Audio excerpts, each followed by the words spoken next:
Good morning, everybody. Welcome back to our channel. I am walking up the BLT trail here and just out with the dogs. I think it's about 4:30 a.m. I usually have a black coffee at home, and then as soon as the sun starts to come up, I leash up the dogs. There's Pancake and there's Diesel. Hey, Diesel. There. Anyway, and up the trail we go. We usually get in about 6K. If it's a slower day and I don't get out as early, then it's much less. Not very often I can get further because I have to get back to get ready for work. So once you get past the highway here, there's nothing but the sound of birds. Sometimes we see a pheasant.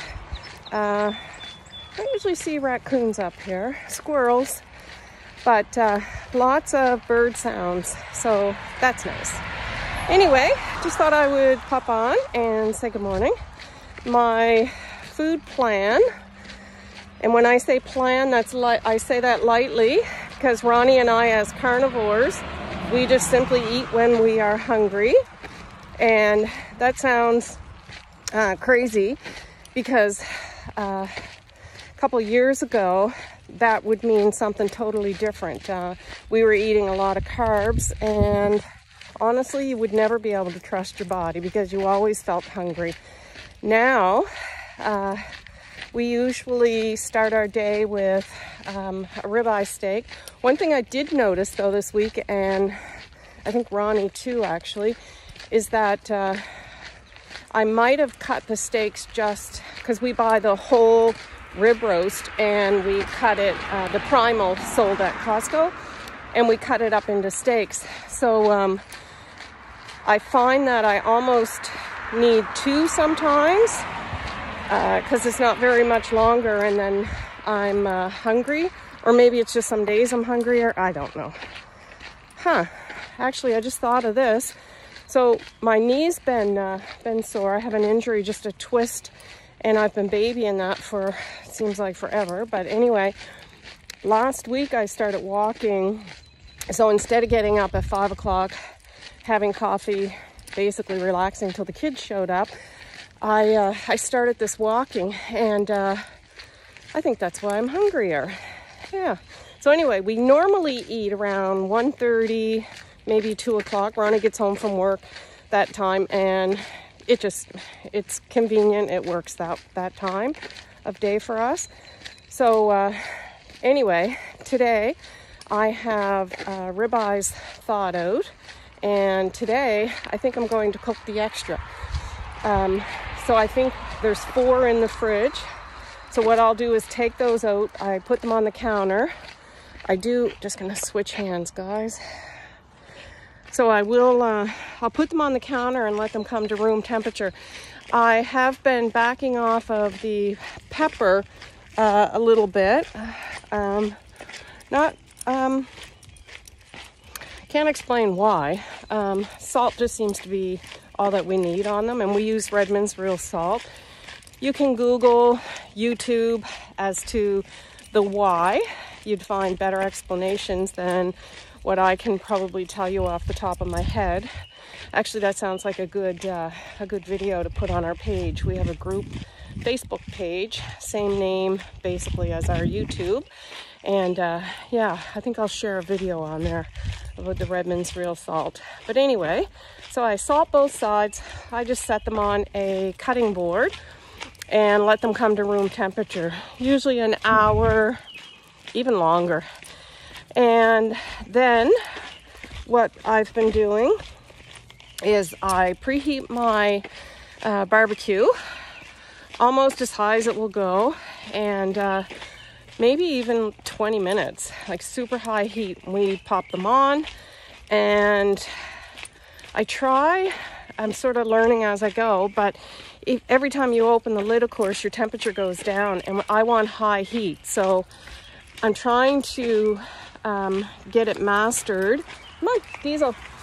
I'm trying to get it mastered that I open the lid and I flip them, put the lid back down, and then they're coming off. So you want a nice sear, and you get that because we leave the, I think it's called the cap, which is just a chunk of fat, which gives you a nice flame in the barbecue, and which of course gives you a beautiful sear. And another thing that I'm noticing is when they're really thin,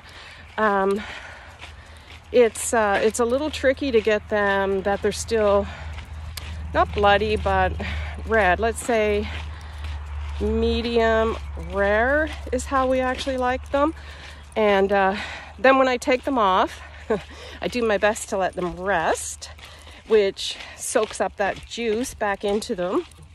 And but honestly, I'm cutting them off the barbecue, taking like bites. I'm really bad, which of course the lid's open and my temperature's going down. So anyway, today the plan is to put them on like that. So I'm going to use up the ones that I have in the freezer. We ended up buying another one last week because they don't always have them on the shelf at Costco. That's the one I think that I cut a little thinner. And anyway, the next one I'm going to cut them, I don't think more than an inch, but at least an inch. So back to the food plan. I'm gonna have a couple ribeyes. And when I say a couple, again, they're thin, so I refuse to take my scale out and weigh how much they are. I'm guessing they'd be about a pound. But they're freeing that we got from going to carnivore, not measuring, not weighing, not thinking about, you know, this or that, just eating. I don't want to stray away from that. Sorry, I had to switch hands. Anyway, watching for bicycles. So I think we'll have a couple ribeyes, and I know there's a little pack of chicken wings, but I don't find the chicken is filling, but sometimes it's nice to go with it. So I'm thinking for the second meal today, I don't know. I think there's pretty much every variety of fish. Well, not every variety, but every variety that we eat. There's haddock, salmon, shrimp, scallops. I might do something up with that. Instead of doing them individual, like when I do a chowder with them, the only thing that I find with the chowder is that it might be too much dairy, even though we absolutely eat full fat dairy. That would be the heavy cream. It makes a beautiful chowder, but it's just a lot. It's a lot of dairy in it that I'm not sure is necessary.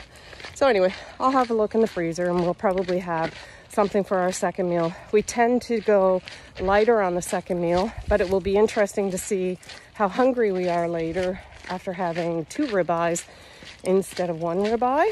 And yeah, so I think that's it.